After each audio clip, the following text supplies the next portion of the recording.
a gente vai falar do São Paulo, que briga para garantir no mínimo uma vaguinha na pré-Libertadores. Essa missão não é tão complicada, é só o São Paulo empatar hoje à noite contra o Atlético Mineiro, mas o tricolor vai enfrentar um adversário que tem dado dor de cabeça ao São Paulo. Se liga. Sabe aquela baladinha que você marcou para hoje? Churrasco com amigos, encontro da quinta série. Cancela, torcedor, porque o São Paulo vai jogar mais tarde.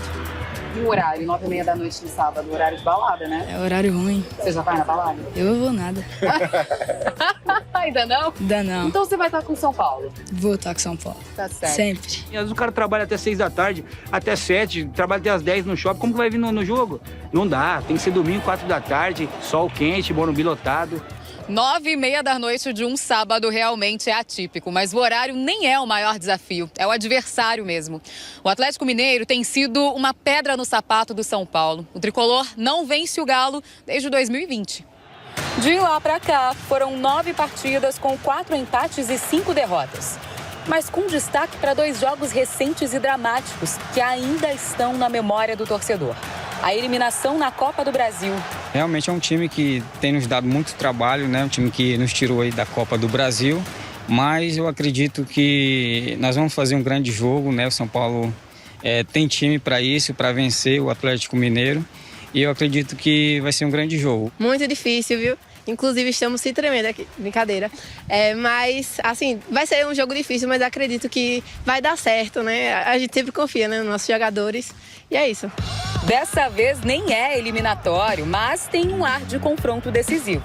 É que o São Paulo é o 6º colocado, com 58 pontos, e precisa só de um pontinho para se garantir na fase preliminar da Libertadores. Ou seja, derrubar esse recente tabu ajudaria bastante. O objetivo maior desde o início do ano era conquistar títulos, né? Agora é buscar essa classificação direta para a Libertadores, mas a gente vai fazer como a gente sempre fez, entrar em campo para conquistar a vitória. Sabino é desfalque na partida, vai cumprir suspensão pelo 3º amarelo. Mas o Beldia pode contar com até 6 reforços nesse jogo. Bobadilla e Ferrarese retornaram de suas seleções. Recuperados de lesões, Arboleda e Wellington Rato treinaram normalmente. Já Wellington e Caleri estão em fase de transição e devem ser avaliados ainda. Quem também volta ao banco é Zubeldia após cumprir suspensão. Para quem já liberou a agenda, a expectativa é por um resultado de festa. Anotem, 9h30 da noite no Sport TV, depois você vai pra balada. E O presidente do Porto, né, o André Vilas-Boas, ex-treinador, inclusive, não vai dificultar a saída do Wendel, lateral esquerdo, né, que tá em fim de contrato. O contrato dele termina no meio do ano, né, que é o fim da temporada europeia. E aí o São Paulo tá assim, ó, porque o São Paulo corre contra o tempo, já tem uma negociação ali em andamento, né, para a contratação do lateral Wendel. Diferente do que foi na última janela, onde não havia uma convicção de voltar ao futebol brasileiro, agora o jogador já está convencido. É uma negociação que, obviamente, requer cuidados, o São Paulo vai ali passo a passo, né? O presidente Júlio Casares tem uma relação muito boa com o jogador, que foi construída durante a Copa América, quando o jogador estava na seleção brasileira e o Júlio Casares era o chefe da delegação, né, na CBF. Então foi construída ali uma amizade, ali uma relação. Ela é muito boa, isso é um trunfo, vamos dizer assim. A diretoria está trabalhando com os empresários e, obviamente, uma compensação financeira precisa ser feita ao Porto. Algo precisa ser dito ao Porto, precisa ser falado ao Porto, algo precisa ser negociado com o Porto. Até o momento não tem nenhuma oferta para o Porto. O São Paulo tem ofertas, sim, já conversas, tem propostas para o jogador. Isso está sendo construído pela diretoria do São Paulo com o jogador. E a informação que a gente tem é que, de fato, o próprio Porto não vai dificultar a saída. Diferente do que foi, por exemplo, vai citar um exemplo aí do Paul Fernandes, que estava em fim de contrato com a equipe do Boca Juniors e o Boca dificultou a saída, né? O São Paulo não conseguiu contratar na última janela. Dessa vez, né, no caso do Porto, com o Wendel, vai ser diferente.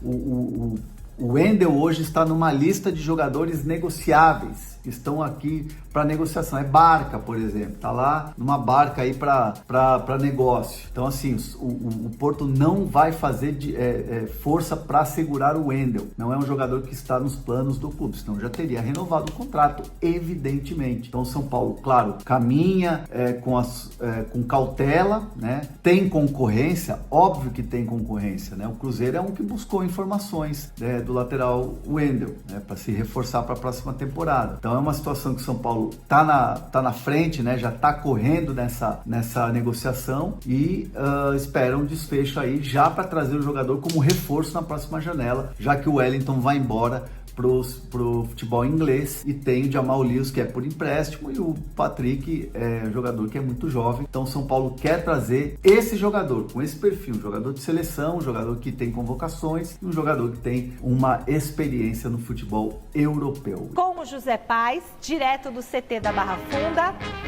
Boa noite, José Paes. O São Paulo tem novidades para o jogo de amanhã? Deve ter novidade sim, Michele. Beijo grande para você, abraço aí para todo mundo que está acompanhando o Gazeta Esportiva nessa sexta-feira. Pois é, o técnico Luiz Ubeldia pode ter 3 reforços, podemos dizer assim, para esse jogo diante do Galo, amanhã 9h30 lá no Morumbis, mais uma rodada importante do Campeonato Brasileiro. Arboleda, Wellington, Rato e Bobadilha podem voltar ao time.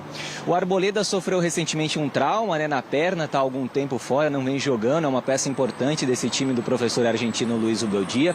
O Bobadilha estava lá com a seleção do Paraguai para a disputa agora da data FIFA, da última data FIFA, não vinha atuando. E o Wellington Rato, que tinha um edema na panturrilha. Esses 3 jogadores devem ficar à disposição para esse super jogo de amanhã lá no estádio do Morumbis. O Wellington, lateral esquerdo, que também está fora há algum tempo, e o Caleri, eles já estão na transição física, estão recuperados aí das suas respectivas lesões, mas ainda são dúvidas, podemos dizer assim, não devem atuar nessa partida diante do Atlético Mineiro. O Sabino, que está suspenso, esse com certeza está fora do jogo de amanhã. Retorno também do técnico Luiz Ubeldia, né, que estava suspenso contra o Red Bull Bragantino, não comandou o time, o Maxi Cobeiras ficou ali à beira do gramado e o São Paulo acabou empatando fora de casa pelo placar de 1-1. São Paulo que precisa só de 2 pontos em 4 partidas restantes no Campeonato Brasileiro para assegurar vaga na Copa Libertadores do ano que vem, no mínimo na chamada pré-Libertadores, né? Então vamos ver aí como que o São Paulo vai desempenhar nesses últimos jogos do Campeonato Brasileiro, se vai conseguir de fato a vaga na Libertadores, já na fase de grupos, né? O São Paulo ali tá ainda na pré-Libertadores, tá brigando, vamos ver como é que vai rolar isso até o final do campeonato. Pro ano que vem já deve ter saídas o tricolor, já tá trabalhando nos bastidores. Eu venho trazendo aqui nos últimos dias que o Rodrigo Nestor, né, recebeu aí propostas, sondagens lá do Bahia para sair, para trabalhar de novo com o técnico Rogério Ceni, assim como o Juliano Galotto também deve sair, não teve muito espaço nessa temporada, é bem verdade que recentemente teve uma lesão também, teve que ficar fora, é um cara que no início dele aqui no São Paulo teve muitas oportunidades, chegou a ser artilheiro do São Paulo em dado momento da temporada passada, mas que nesse ano não conseguiu engrenar. Rodriguinho também é outro que deve sair, um jogador que tem pouca minutagem, nos últimos 2 anos aí só fez 5 jogos completos, então o São Paulo também já trabalhando nos bastidores para dar uma mudada nesse elenco aí do técnico Zubeldia para 2025. Jogo de amanhã importante, estarei lá e trarei todas as informações para vocês no Mesa Redonda de domingo. Tá certo, Michele? Essas as informações do São Paulo, direto aqui do CCT da Barra Funda, minha querida. Muito legal, José Paes, tudo isso. E aí, Bazejo?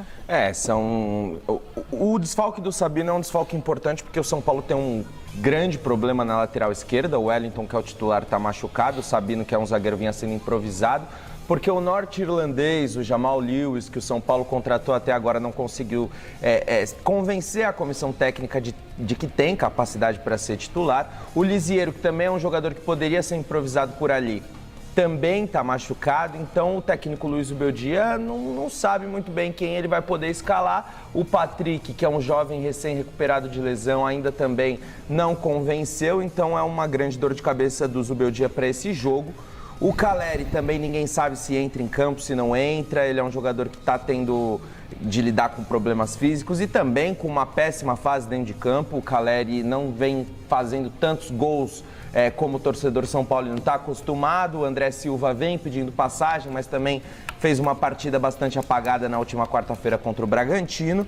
São Paulo oscilando bastante nessa reta final de temporada. Há quem diga que o elenco já está de férias, porque não tem mais como perder a vaga na pré-Libertadores, mas o São Paulo sonha com a vaga direta para a fase de grupos. É melhor, né? Mesmo se terminar em sexto, ainda pode pegar a vaga ainda direta. pode pegar a vaga direta se o Cruzeiro for campeão da Sul-Americana nesse final de semana. Vamos aguardar, mas é um jogo dificílimo para o São Paulo contra o Atlético Mineiro, que faltando uma semana para a final da Libertadores, ainda não sabemos se o Galo vai ou não preservar alguns dos seus principais atletas no Morumbi.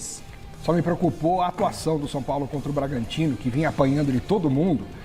E se alguém tivesse que ganhar o jogo, teria que ser o Bragantino. O São Paulo não jogou absolutamente nada e só fez um gol com o Lucas Moura, graças à lambança dupla do zagueiro lá, que ficou, sei lá, não sei o que deu tilt na cabeça do zagueiro e o Lucas acabou aproveitando e com a sua qualidade ele fez um gol. Mas o São Paulo poderia ter perdido esse jogo e são pontos importantes. O São Paulo ainda tem condições de buscar o Internacional, só que pela matemática, porque pelo futebol a tendência é de que essa diferença aumente ainda entre esses dois times.